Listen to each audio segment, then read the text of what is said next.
Hi everyone, welcome to my new vlog. I hope आप सब अच्छे होंगे। आज मौसम इतना अच्छा हो रहा था तो मैंने सोचा क्यों ना व्लॉगिंग कर लूँ, क्योंकि डेली डेली व्लॉगिंग नहीं हो रही है मुझसे, पता नहीं क्यों। और बात एक ये भी है कि डेली डेली क्या ही दिखाऊँ, मैं वही चीज़ें रिपीट हो रही है। तो मैं नहीं चाहती कि आप मुझसे इतनी जल्दी बोर हो जाए। तो जो काम की चीज़ें होती है मैं चाहती हूँ कि मैं आप सबको वही दिखाऊँ। मम्मी के साथ मैंने सोचा कि कुछ सामान लाना था, चलो चलते हैं। तो मम्मी मेरी इतना टाइम लगा रही थी कि आ ही नहीं रही थी। भाई साहब, मम्मी मेरी पूरे दिन में इतना काम करती है और ये करती कैसे मुझे समझ में नहीं आता, क्योंकि मुझसे तो इतना काम नहीं हो पाएगा। और शायद मम्मी को आदत भी हो गई है। तो मम्मी ने बोला कि मैं दूध निकाल ली तो उसके बाद चलेंगे। मैंने कहा बोला नहीं, पहले चलते क्योंकि आपको फिर टाइम लग जाएगा। तो मम्मी ने कहा चलो ठीक है चलते हैं। उसके बाद मैं और मम्मी जा रही थी तो मैं वीडियो रिकॉर्ड कर रही थी। तो अंकल देखो क्या बोल रहे थे।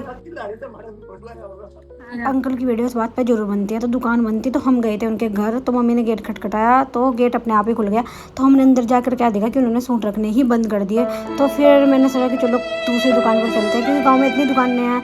तो भैया तो मैंने अपनी बहन के सूट दिलाने में कर लेना, अगर मैं किसी और काम में कर लेती तो पता नहीं क्या ही मेरा काम बन जाता। तो इतनी दुकान करने के बाद फाइनली एक दुकान मिल गई थी, अंकल के पास सूट थे और वहाँ से मैं सूट पसंद भी आ गए थे। तो हमने वहाँ से एक सूट खरीद भी लिया था। सूट के साथ साथ हमने पापा के लिए एक शर्ट भी कटवा ली थी, क्योंकि उस पापा की शर्ट कॉलर पे से फट चुकी थी।